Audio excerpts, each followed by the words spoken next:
Now, am I just horny on main, or is interspecies reviewers actually genuinely unironically good?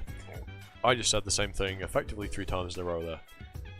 I don't think I'm horny on main, because interspecies reviewers is genuinely, unironically, officially, in my opinion, actually good. But why? Well, let's tackle the elephant in the room, and probably why you'd be watching the show in the first place. The lewds, the ecchi, the softcore porn, if you will.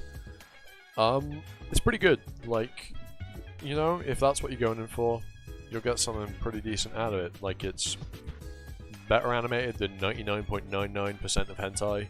Of course, not that I watch any of that. No, I'd never do something that heinous.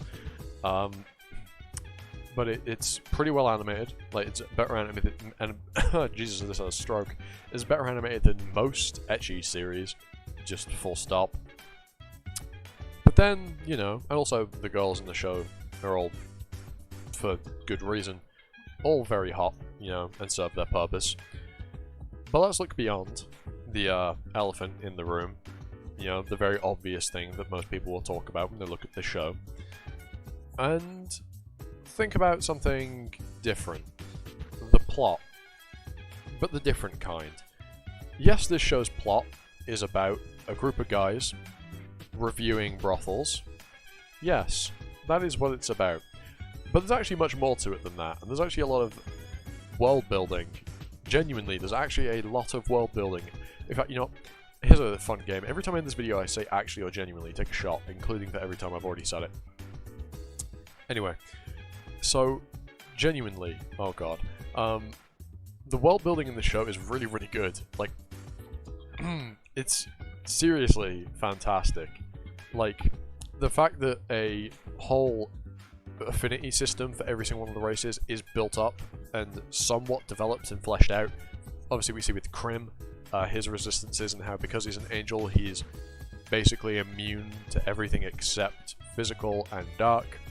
And obviously, we know that human beings, you know, regular people and elves aren't resistant to fire, but stuff like salamander people and the like are. And this show has no right or no reason to develop the world around it and the characters within it outside of, oh look, titties go bounce, but it does.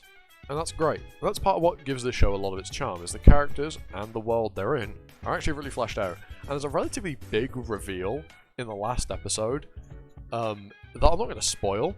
Go watch interspecies reviews because it's actually good, but there's a really big reveal in the last episode which I find incredibly interesting. That, and also it's explained in the last episode how they deal with contraception and not getting the prosies preggers. If you want to find that out, watch the show. It's pretty, you'll probably figure it out given that magic exists in this world, and I basically just told you how to deal with it.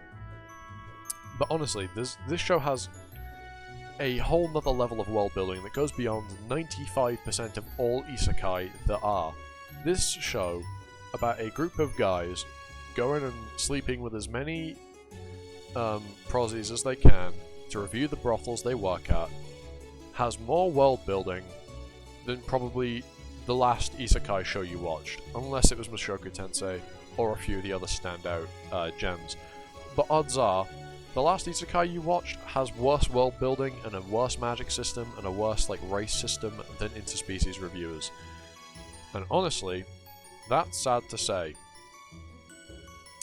And I think we'll leave it there. Go watch interspecies reviews because it is genuinely, unironically, and actually fully good. So go watch it. And if you do, and you like this video, leave a like, comment, sub, hit the notification bell, you know the usual YouTube thing. With all that said, I've been Animosity, you've been you, but until next time for another video, ta-ta, for now.